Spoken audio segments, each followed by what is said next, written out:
Shalom Sobat Pasutri, senang jumpa lagi di Family Corner. Sobat Pasutri mungkin sudah sering mendengar istilah generasi sandwich. Istilah generasi sandwich ini sudah viral dan juga kerap melekat pada generasi milenial dan juga Gen Z. Generasi sandwich ini merupakan orang dewasa yang menanggung hidup dari orang tua, diri sendiri, dan juga keluarga inti atau anak-anak mereka. Berdasarkan pengolahan data Susenas Maret 2022, diperkirakan 8,4 juta penduduk Indonesia yang tergolong generasi sandwich ini. Rentang usia di negara-negara maju umumnya generasi sandwich ini di usia 30-40 tahun. Nah, yuk kita kupas lebih lanjut tentang generasi sandwich ini, tentunya bersama dengan seorang pakar daripada keluarga, yaitu Ibu Ane Kartawijaya dari Yayasan Unike. Halo Bu Ane. Halo, saya juga generasi sandwich. Ya. Jadi tepat ya kita mengundang Bu Ane di sini ya, bisa membagikan kita pengalamannya sebagai generasi sandwich. Nah ini gimana nih Bu, tentang generasi sandwich itu seperti apa sih? Ya mungkin pertama-tama perlu dilihat juga kategori ya, kategori saya bilangnya Sangen ya. Sangen. Oh. Sandwich generation. Oh. Iya, iya. Jadi ada 3 kategori ya.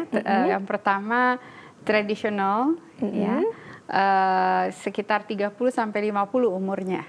Ya, jadi generasi yang memang dia masih punya anak kecil yang mesti di raise gitu ya, dan tapi juga masih punya orang tua yang perlu dirawat gitu ya, kira-kira seperti itu. Nah, yang kedua adalah klub, itu sekitar 30-60 ya, kita kalau pesan hamburger yang banyak dulu. Iya, tinggi itu ya. Double, triple, Mac gitu ya. Klub itu jadi kebanyakan ini ya keluarga besar ya. Kayaknya saya termasuk di klub sih sebenarnya, walaupun umur saya belum nyampe 60, tapi udah lewat 50. Jadi memang kita yang generasi ini mungkin anak-anak udah agak besar, tapi tetap masih membutuhkan, masih butuh perhatian, dan juga mungkin ada keponakan, ipar, gitu ya. opa-oma mungkin, gitu. Saya sih opa-oma nggak nyampe, ipar, terus encek, encim, segala gitu ya. Yang kita mesti urusin. Nah itu klub. Yang terakhir open faced, jadi itu any age yang mungkin dia juga single sebenarnya, tapi dia merawat orang tua begitu. Iya.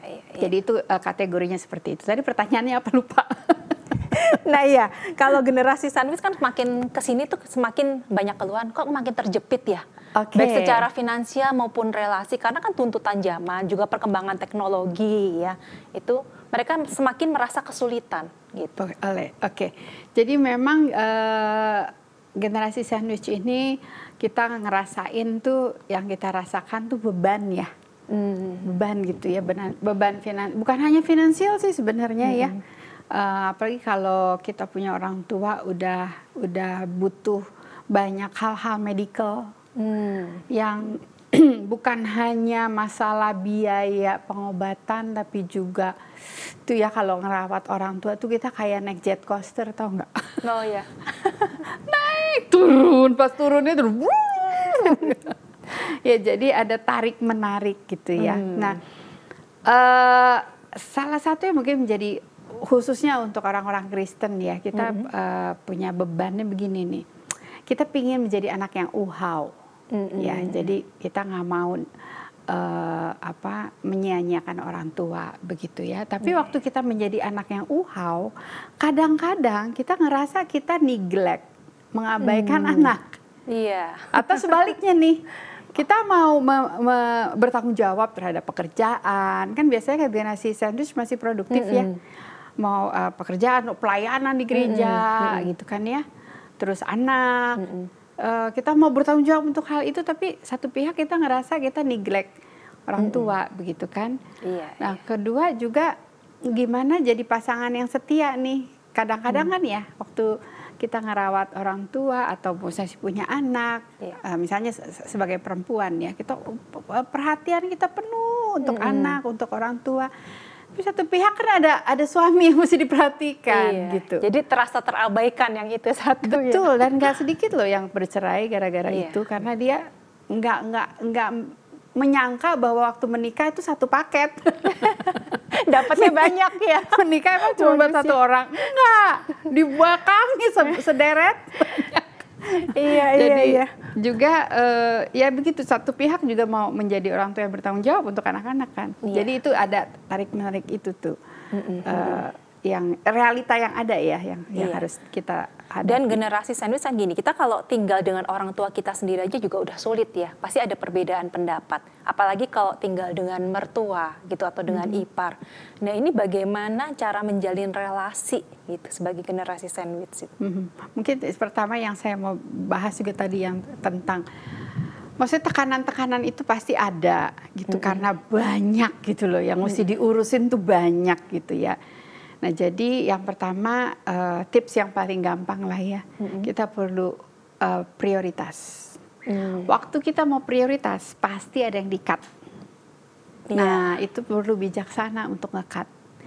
Cut aktivitas yang kita rasa ini, jadi memilih dari yang sangat penting dari yang penting gitu. Kalau misalnya masih ada yang nggak penting masih dikerjain, itu jangan deh. Jadi kayak misalnya apa ya, yang nggak penting tuh ya, mungkin orang lain melakukan, misalnya teman-teman kantor pulang kantor masih ke kafe, hahaha gitu ya, atau ibu-ibu yang punya anak sekolah gitu ya, sambil nunggu anak ke kafe, sosialita, foto-foto pakai kostum segala macam gitu ya. Mungkin teman-teman yang lain lakukan, tapi kita tahu lah ya, kita punya waktu terbatas, nggak bisa nambahin 24 jam, saudara. Bagaimana mau nambahin 24 jam? Nggak bisa gitu kan ya. Jadi ada yang mesti di-cut sih, yang tidak penting. Nah kemudian yang lebih penting, yang sangat penting dari yang penting. Nah itu juga perlu kita lihat yang mana yang kita perlu prioritaskan. Itu menolong banget. Ya itu menolong banget. Tapi sering ada keluhan itu sulit ya Bu. Maksudnya menentukan nih, misalnya prioritas, kita juga punya hobi gitu loh, kadang-kadang orang kan gitu kan. Saya juga pengen nih menyalurkan hobi, tapi kok harus ngurus orang tua juga ya? Kok harus urus anak juga? Mau nggak mau ya, mau nggak mau. Saya juga lagi ngurusin orang tua. Mertua saya umur 90 ya. Mau nggak mau hobi kita memang diubah loh.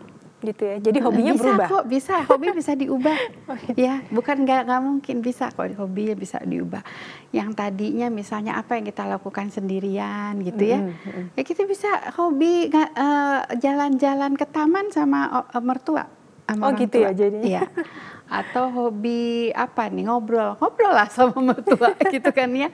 Jadi hobinya bisa mengajak orang tua atau mertua kita untuk lakukan, atau dengan anak-anak ya kalau kita masih punya anak. Kan teman saya bilang dulu ya, saya tuh hobi berenang loh, tapi punya anak nggak bisa berenang, ya bisa ngerendam kan. Bareng anak itu di bathtub. Masih bisa gitu. Jadi hobi bisa diubah. Jadi tadi kita topiknya hobi ya. Tadi apalagi yang tadi kamu tanya? Iya, jadi kadang kan bingung prioritas nih, orang tua dulu atau anak dulu, ada seperti itu kan. Ya, jadi kalau masalah siapa duluan itu memang nggak gampang sih, tergantung gitu ya, kebutuhan ya. Apa yang terjadi saat itu, mana yang lebih urgent begitu ya? Karena waktu ngerawat orang tua tuh kadang-kadang banyak urgentnya. Mesti ke rumah sakit gitu kan ya, mesti cari oksigen, mesti apa gitu. Nah itu mau satu hal ya, tips kedua ya, cari pertolongan. Harus, itu kita mesti punya support system. Kalau enggak, aduh, saya bisa ngebayangin susah banget hidup ya. Nah, pertolongan itu dari mana, Bu, biasanya? Pertolongan itu pertama udah pasti dari pasangan. Yeah. Ya. Jadi pasangan-pasangan yang istri atau suaminya lagi ngurus orang tuanya, tolonglah mengerti gitu ya. Nggak lama kok. Maksud saya bukan nggak lama gimana. Maksudnya ada batas waktunya untuk ngerawat orang tua itu. Tapi pada saat kesempatan kita dapat kesempatan untuk merawat orang tua itu indah kok. Ya, jadi temanilah pasangan di dalam merawat entah papanya atau mamanya atau bahkan saudaranya yang lain gitu ya. Temanilah begitu. Kedua, saudara kandung kita. Jadi kalau ada yang berantem, udah deh baikan deh sekarang. Iya, iya. Udah bukan zamannya lagi musuh-musuhan, tapi kerjasamalah untuk sama-sama menopang gitu. Jangan sampai kita bilang begini nih, tapi kan saya kan kebutuhannya lebih banyak dari dia, biarin dia yang biayain orang tua gitu ya. Itu saya rasa nggak bijaksana. Saya sangat bersyukur saudara-saudara suami saya itu orang-orang yang sangat perhatian ya. Jadi walaupun mereka ngerti mereka tidak bisa merawat hari demi hari gitu ya, karena mertua saya tinggal sama saya, tapi mereka selalu kasih perhatian. Kemudian misalnya apa gitu urunan, walaupun nggak, maksudnya dari segi ekonomi nggak semuanya sama gitu ya levelnya ya. Tapi ada itikat baik apa yang bisa saya bantu begitu ya. Kadang-kadang saya juga mengatakan nggak usah lah begitu misalnya ya. Tapi ada tuh ini tuh beban sama-sama gitu loh, bukan beban ya. Jangan bukan bilang beban. Tanggung jawab mungkin ya. Atau anugerah sama-sama lah ya, kesempatan untuk merawat sama-sama. Dan juga dalam hal misalnya nih, kalau siapa nih yang merawat? Kadang-kadang dia kan juga butuh break loh. Iya, ya. Jadi misalnya jalan-jalan sama anak-anaknya gitu, kasihlah kesempatan gantian gitu, walaupun gantiannya kan nggak terus-terusan begitu. Jadi hal-hal seperti itu tuh perlu pertolongan. Selain juga mungkin dari komunitas gereja ya. Nah kadang-kadang ada hal-hal tertentu yang mesti titip anak gitu, atau mesti liatin. Tolongin orang tua kirim makanan kayak gitu misalnya, kayak gitu tuh. Atau teman baik kita ya biasanya mengerti akan kesulitan kita. Jadi gitu ya. Intinya jangan sendiri. Hidup tuh jangan mengisolasi diri. Dan jangan malu untuk minta tolong gitu ya. Jangan malu dan kadang-kadang kan gengsi gitu. Gengsi. Tapi juga jangan terus-terusan minta tolong. Lama-lama kabur yang dimintain tolong.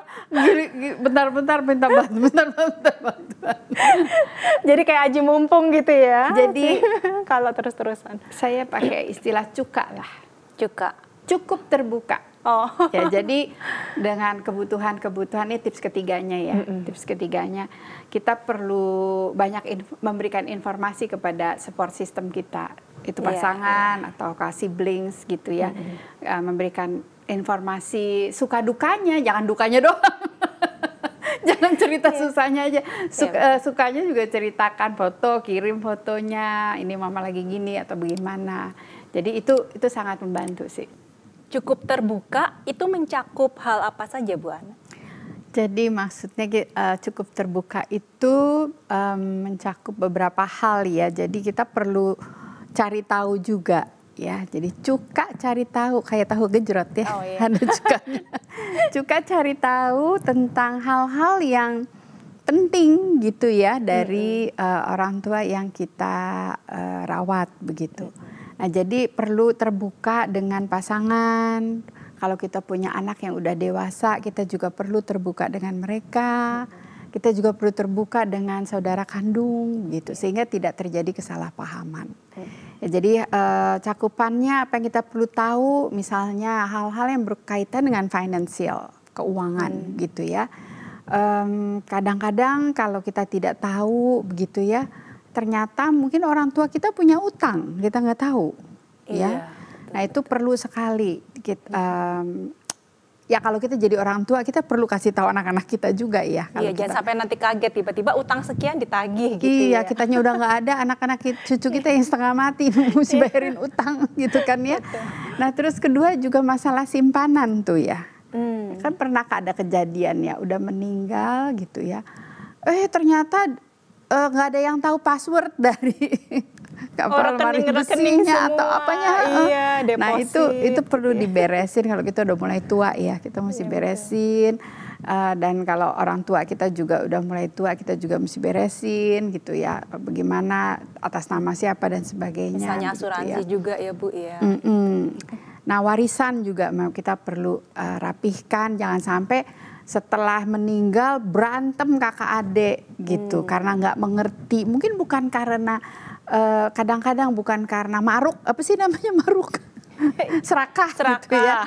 Tapi karena nggak jelas gitu, nah itu kita perlu. Masing-masing merasa memiliki hak begitu. Betul. Jadinya. Kalau misalnya kita belum jelas sama orang tua kita, ya nggak apa-apa nanya gitu ya. Kalau maksud kita baik dan terbuka dengan saudara-saudara, mestinya nggak apa-apa gitu ya. Apalagi kalau anak banyak ya Bu ya. Wah itu jadi penting. harus jelas, mungkin surat jelas. lah paling nggak atau apa. 2 aja bisa masalah, apalagi lebih dari 2 gitu kan.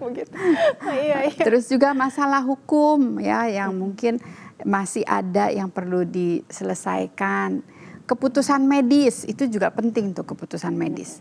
Di Indonesia mungkin kita belum terlalu terbiasa ya dengan hal-hal yang berhubungan dengan keputusan medis. Maksudnya gini, kalau nanti ada sesuatu ya di mana perlu ketergantungan dengan alat. Nah, dalam kondisi koma kan nggak bisa ditanya lagi. Iya, ya seperti kan? pemakaian ventilator. Betul. Begitu ya Bu. Itu yang mesti kita perjelas. Jadi kalau nanti ada terjadi apa-apa membutuhkan alat, setuju atau tidak begitu ya.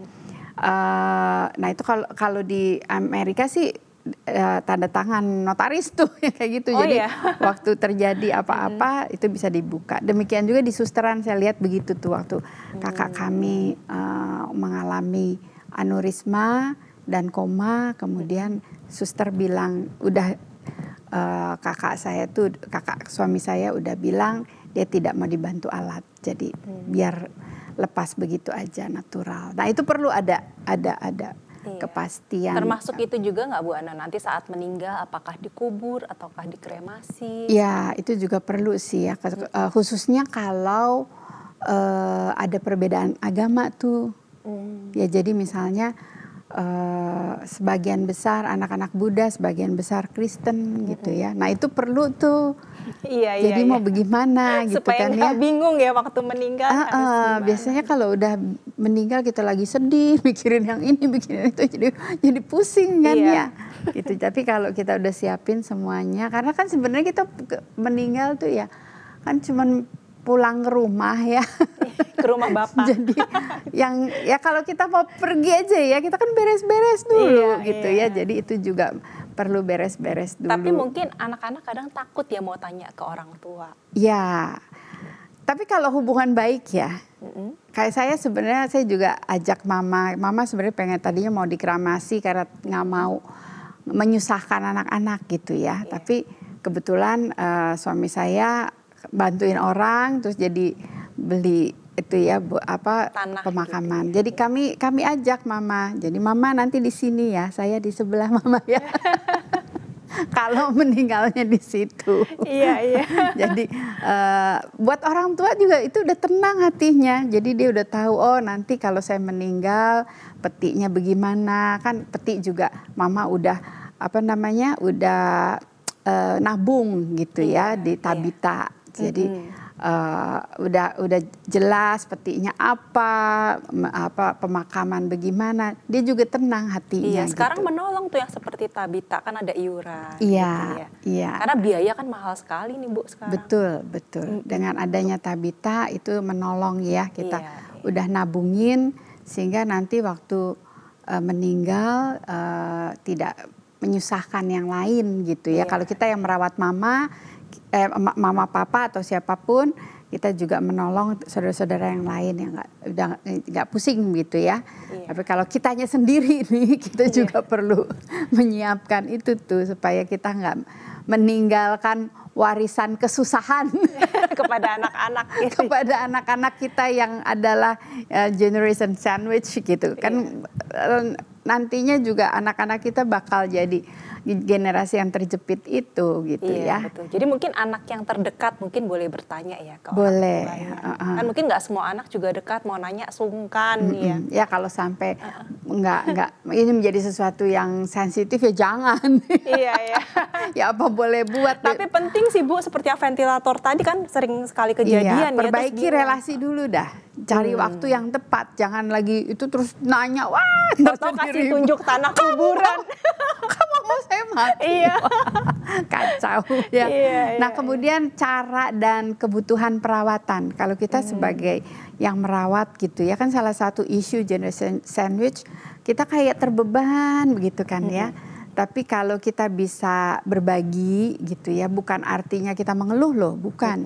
Itu cuma ceritakan aja, Mama perlu cara perawatannya begini, perlu ditambahkan misalnya peralatan tongkat lah, apalah gitu ya yang dibutuhkan. Kita bisa sharekan ke saudara-saudara. Dan kalau kita orang yang maksudnya gini, kalau bukan kita yang merawat, kita juga perlu tuh nanya gitu ya ke saudara yang merawat.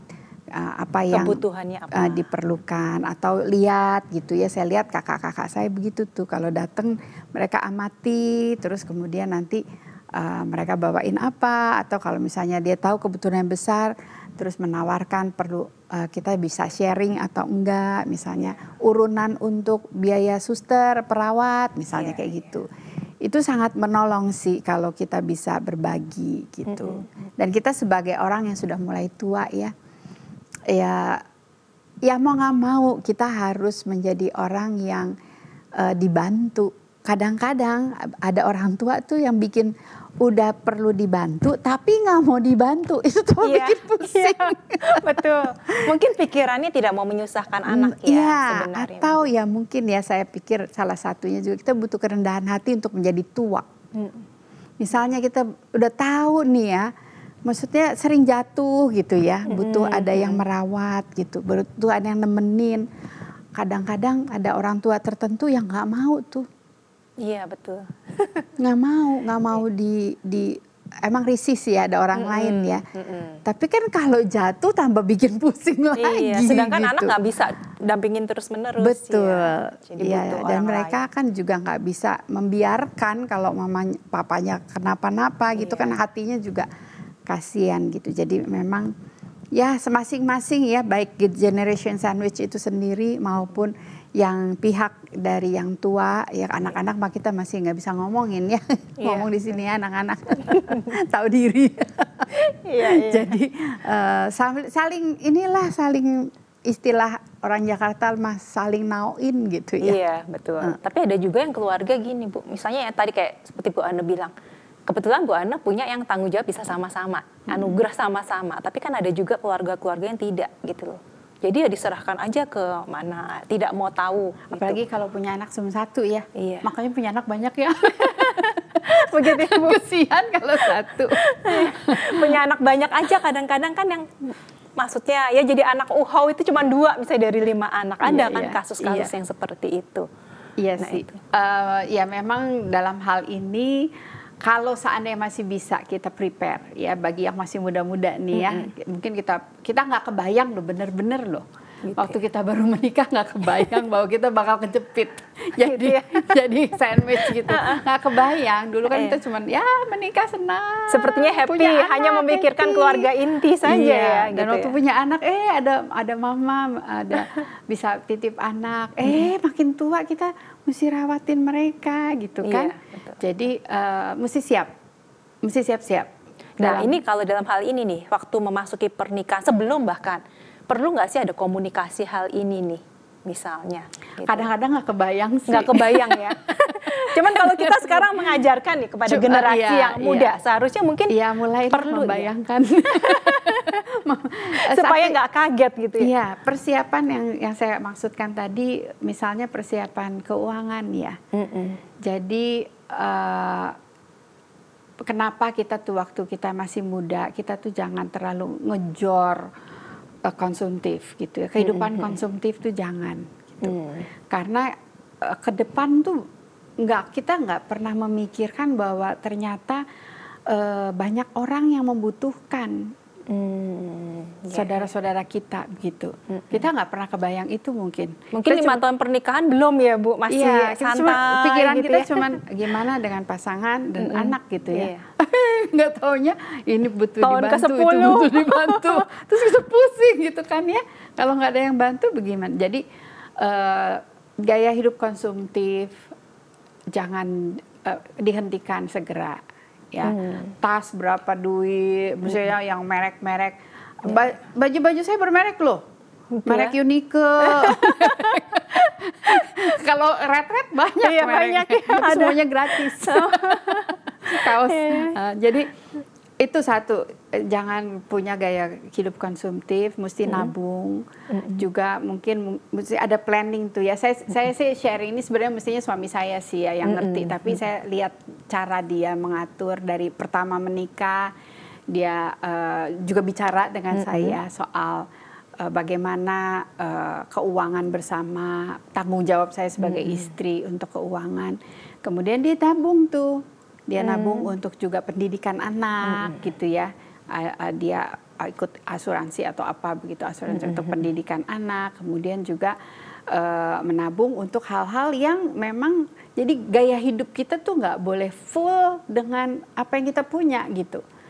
Dia punya prinsip 10% lah dari yang kita punya, gaya hidup kita mesti yang lainnya tuh untuk tabungan hari tua, tabungan kesehatan, insurance kan ya, untuk pendidikan anak begitu. Jadi ada pos-posnya itu ya, iya, begitu ya. Pos untuk ke depan ya. Jadi itu perlu dipersiapkan sejak awal supaya nggak kaget-kaget nantinya. Gitu. Karena kadang ada yang memasuki pernikahan Ibu memang dia sudah harus menanggung keluarga, gitu misalnya menanggung orang tua juga menanggung misalnya adik-adiknya yang sekolah. Iya. Seperti itu. Dan bahkan kadang ini itu bisa nominalnya lebih besar justru untuk yang keluarga inti. Aduh.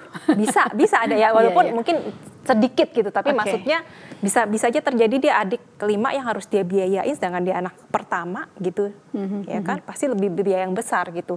Nah ini bagaimana tuh? Apakah harus dengan istri seperti tadi dibicarakan di ini? Harus sih kalau komunikasi. Ya saya tidak bisa menjawab semua masalah-masalah Anda ya.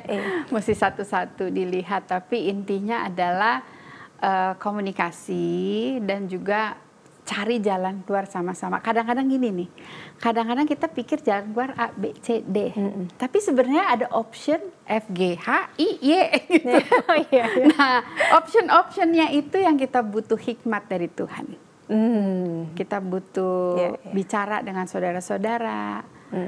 Jadi kumpul keluarga besar ya, kita bicara soal klub nih ya, maksudnya generasi yang banyak ini yang bertumpuk, karena kita orang Indonesia kan, orang Timur kita kan kecenderungannya ya hidup kolektif family gitu kan ya. Jadi kesempatan Sinja, kesempatan Natal itu adalah kesempatan untuk kita membangun unity dengan keluarga besar dan juga membahas hal-hal yang kita perlu brainstorming lah ya, ini punya masalah begini nih, gitu ya. Mungkin kita nggak kepikir, tapi dengan kita ngobrol, mungkin ada jalan keluar yang mungkin muncul gitu. Iya, jadi jangan malah bertikai, saling lempar tanggung jawab begitu ya. Kadang-kadang kan ada yang begitu kan Bu ya, maksudnya. Justru kesempatan kita masuk dalam persoalan keluarga besar bagi saya sih indah. Gitu ya. Karena saya ngalamin. Tapi perlu komunikasi itu ya Bu ya. Perlu komunikasi. Indahnya gini, melihat tangan Tuhan bekerja tuh. Oh gitu ya. Iya, jadi kita cuma memberi diri cukup sih sebenarnya. Memberi diri untuk mendengar pertama kan. Kemudian memberi diri untuk melakukan sesuatu yang kita bisa. Kayak misalnya nawarin gitu, mama tinggal sama saya gitu misalnya, mau nggak gitu. Itu kan sesuatu langkah pertama. Jangan juga ngomongnya nggak sepenuh hati, mama mau nggak? Mau, ya mau. Jadi nggak ikhlas ya Bu? Nggak ikhlas. Iya. Dengan maksudnya waktu udah dijalanin nih, bagi saya sih ya, waktu udah dijalanin tuh keindahannya adalah menikmati Tuhan udah menyiapkan semuanya. Sebelum kita sampai di situ, Tuhan udah siapkan semuanya dan waktu kita sampai di sana kita jadi kayak ngelihat pemandangan yang indah gitu. Termasuk masalah-masalah keluarga dari saudara-saudara kita yang punya masalah gitu kan ya. Mungkin kita bilang ya itu kan urusan dia gitu ya. Tapi kan kadang-kadang butuh. Karena kan kadang-kadang malah jadi pertikaian tuh antara suami istri gara-gara tanggung jawab yang ke keluarga ini nih begitu. Ya kalau kita menyadari bahwa pasangan kita itu satu tubuh ya. Prinsip saya gini, apa yang disayang sama suami saya harus menyayangi juga. Jadi kalau misalnya suami saya sayang sama enceknya gitu, enceknya sakit misalnya, Dan dia memikirkan, saya tahu ini suami saya sayang banget gitu kan. Nah, apa yang bisa saya bantu? Iya. Beliin kursi roda misalnya. Oke, saya sibuk-sibuk juga saya cari kursi roda gitu ya buat ngeceknya walaupun saya nggak deket sama dia gitu kan. Iya. Dan nggak usah merasa kok saya diganggu gitu, enggak. Nanti ya pada saat dia udah nggak ada misalnya ya, kita ngerasa ada satu kepuasan gitu. Gitu ya. Kepuasan sudah berkontribusi gitu ya, sudah membagikan kasih Kristus kepada, walaupun dia mungkin bukan Kristen gitu ya, tapi ya apa yang disayang sama pasangan kita, kita sayang. Apa yang dikhawatirkan oleh pasangan kita, oke, kita sama-sama pikirin. Jadi sama-sama dan doakan. ya. Itu akan menolong bagi pasangan kita juga untuk menjadi lebih ringan bebannya, dan pastilah dia pasti lebih cinta kita. Iya, karena mau memperhatikan keluarga dia, dan dia pasti juga mau memperhatikan. Bukan berarti saya bilang mengasihi yang dikasih supaya kita disayang, ya enggak loh. Tapi maksudnya itu bonus. Tapi sebenarnya karena kita mau mengasihi keluarga suami, pasti suami juga mau mengasihi keluarga kita kan, gitu, istrinya, seperti itu ya. Gitu. Jangan dibanding-bandingin juga ya. Kayaknya saya lebih perhatiin sama keluarga kamu daripada kamu perhatiin keluarga saya. Jadi akhirnya berantem lagi kan? Berantem lagi. Iya. Jangan dibanding-banding. Jadi banding-banding gitu kan. Nah, tapi ada juga nih Bu yang punya permasalahan dengan, aduh ini ipar datang terus nih ya. Kita aja ngurusin orang tua udah susah nih, ditambah ipar lagi. Nah, kan ada yang seperti itu, Bu. Dalam keluarga ya, pasti ada difficult person. Gitu. Kayak saya kan jadi guru juga ya. Di dalam kelas tuh heran tuh guru sekolah minggu selalu ada aja anak yang susah gitu. Orang-orang yang dalam istilahnya extra grace person.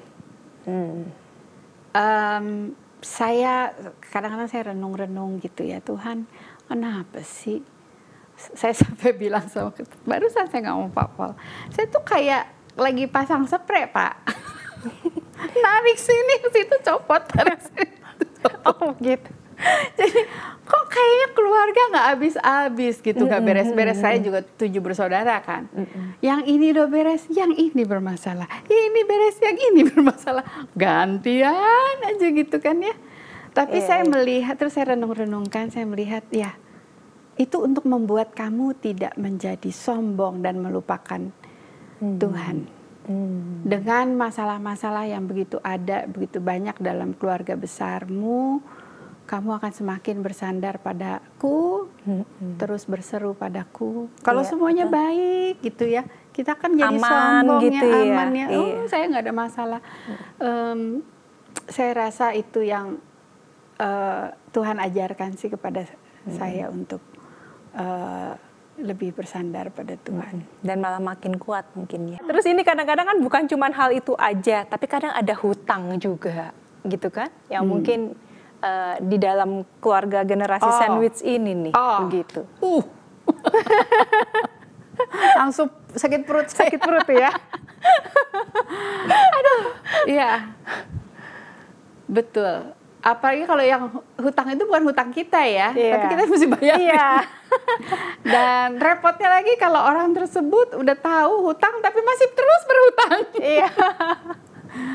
Ya, perlu ketegasan sih dalam gitu hal ini. Jadi yang tadi saya katakan extra grace person, ada orang-orang yang memang perlu kita tegur. Atau kasih batasan gitu ya, jangan sampai yang lain jadi ikut-ikutan masuk jurang gitu kan. Jadi memang mesti ada ketegasan, mesti bicara. Iya. Jadi bicaranya sih lebih baik 4 mata ya. Ya kecuali pakai kacamata nambah kan. Tapi maksud saya jangan tuh ya, kalau di kita kan udah zamannya WA grup tuh. Jangan ngomongin di grup apa WA gitu ya, membahas hal-hal yang sangat sensitif, yang sangat penting. Kalau yang namanya sangat penting berarti perlu ketemu. Itu perlu ketemu. Jangan bahas dengan orang lain, bahas dengan orang yang bersangkutan. Karena nggak menyelesaikan masalah juga. Nggak menyelesaikan masalah, memperkeruh masalah mah iya. Itu yang membuat akhirnya keluarga besar saling benci satu dengan yang lain. Ya jadi Ya seperti yang saya katakan juga di generasi sebelumnya tuh tadi apa strawberry. Strawberry. Ya saudara itu ya saudara, bukan musuh. Kadang-kadang kita musuhin saudara sendiri. Iya, betul, banyak yang kejadian. Terus kita temenan sama yang mestinya bukan yang kita temenin gitu tuh. Karena suka salah gitu ya kita tuh ya. Deket sama orang ya, mungkin kita rasa sekarang nyaman dengan berteman dengan orang ini, tapi terus jadi memperkeruh yang lain misalnya gitu. Nah itu yang saya rasa dalam klub itu tuh, si klub tuh nyusunnya tuh mesti rapi ya. Kita kalau makan sandwich berantakan begitu udah bingung mangap. Tapi kadang gini Bu, kalau udah di generasi sandwich serba terjepit, serba stres gitu ya, boleh nggak sih diri sendiri ini dapat sedikit gitu loh, healing gitu ya, seperti itu gitu. Ya tergantung healingnya sih, kadang-kadang healing jadi hilang. Iya. Maksudnya healing tapi jangan lari dari kenyataan begitu ya. Iya, healingnya dari mana gitu ya. Kalau healingnya healing yang tidak sesuai dengan kebenaran firman bisa hilang. Iya, misalnya gini, kadang-kadang kan ada orang nih, aku tuh punya hobi nih naik sepeda. Ini aku sebenarnya pengen beli sepeda nih karena sepeda yang lama udah rusak gitu ya kadang-kadang. Tapi orang tua juga perlu nih bantuan. Anak juga masih di pendidikan gitu. Kadang-kadang itu yang menjadi pergumulan kan. Beli nggak nih sepeda? Balik ke yang tadi, prioritas. Gitu ya, prioritas. Ya. Baliknya. Jadi memang itu penting banget tuh. Prioritas, gaya hidup konsumtif, gaya hidup kita nih, kita mesti jaga. Jangan pernah ngerasa gini nih, saya kan nanti ketinggalan atau beda dengan yang lain gaya hidupnya. Kalau kamu punya gaya hidup yang menarik, orang lain akan belajar dari kamu. Gaya hidup yang bagaimana? Gaya hidup mendampingi orang tua. Bener loh, saya ngerasakan itu banget. Dengan saya mencoba untuk mengubah gaya hidup saya, karena anak-anak udah besar kan. Sekarang saya mendampingi mertua, kemana-mana saya ajak. Agak repot sih, karena kan lama di jalannya. Iya. Tapi itu dijadikan sesuatu yang kita lakukan gitu ya. Nggak ikut misalnya yang sepeda sekarang mahal banget ya. Padahal itu bisa beli kursi roda. Nah iya, kan kadang-kadang kan perlu pertimbangan mana nih yang perlu lebih dahulu begitu. Dahulukan orang lain. Begitu ya. Dahulukan. Ya bukan berarti kita tidak memikirkan kepentingan kita sendiri, tapi kepentingan kita jangan berlebihan gitu. Selama masih wajar. Selama masih wajar. Jangan juga karena ngurusin orang tua jadi kita nggak ngurusin diri sendiri, nggak juga gitu sih. Tapi kita harus pilih prioritas. Jadi kalau mau healing gitu ya, healing yang cepet lah, jangan lama-lama healing. Jangan akhirnya menjadi pelarian karena di rumah pusing kan, aduh ada orang tua, ada anak, terus akhirnya healingnya pergi sampai nih, malam. Healing nih, healing ke puncak gitu kan ya. Saya mau healing ke puncak, udah jalan udah macet kan, udah sampai puncak ya senang pas pulang cucian numpuk gitu. Iya, tambah stres lagi. Jadi ya mesti yang ya kita apa sih yang simple aja sih, yang sehari-hari gitu ya. Kayak misalnya suami saya, dia olahraga, terus kita suami istri selalu makan berdua gitu kan. Bagi kami itu healingnya tuh. Gitu. Jadi mencari healing yang tetap bisa memenuhi ini ya, semuanya tercakup. Ngobrol gitu. Berdua sama malam-malam gitu ya. Mertua di bawah gitu ya, atau anak-anak diajarin, kalau bisa punya anak ya, anak-anak diajarin untuk main sendiri gitu kan. Jadi papa mama ngobrol, istilah kalau di GKGW itu couch time ya. Papa mama ngobrol, ada saat-saat mungkin pergi berdua gitu ya, titipin mertua, titipin anak, itu healing yang kayak gitu penting sih. Yang sesuatu yang memang rutin kita lakukan, dan istilah kami itu bucket filler ya.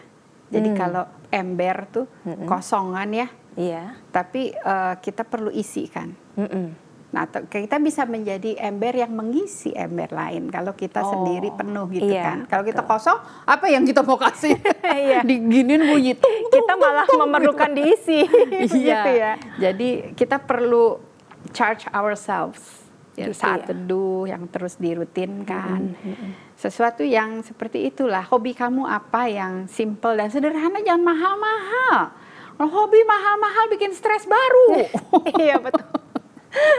Jadi kalau generasi sandwich harus pintar-pintar menyiasati ini ya Bu Iya, ya. dan jangan pernah takut FOMO tuh, fear of missing out dengan zaman gitu. Kok saya nggak ini, yang nggak kayak yang lain, nggak apa-apa. Jangan terus mengikuti zaman, Iya. gaya hidup yang Iya. hedonisme semakin itu ya. Karena kita mesti lihatnya jauh ke depan, jauh ke dalam. Jadi intinya kita juga harus bisa menerima dulu ya penerimaan itu bahwa kita memang ya dengan kondisi seperti ini. Menerima Gitu ya. bukan sebagai nasib. Kadang-kadang kita menerima, ya udah terimalah. Nasib nih Nasib gitu ya. begitu. Itu sama sekali tidak dia dasarkan iman gitu. Tapi menerima sebagai anugerah. Iya. Penderitaan pun anugerah.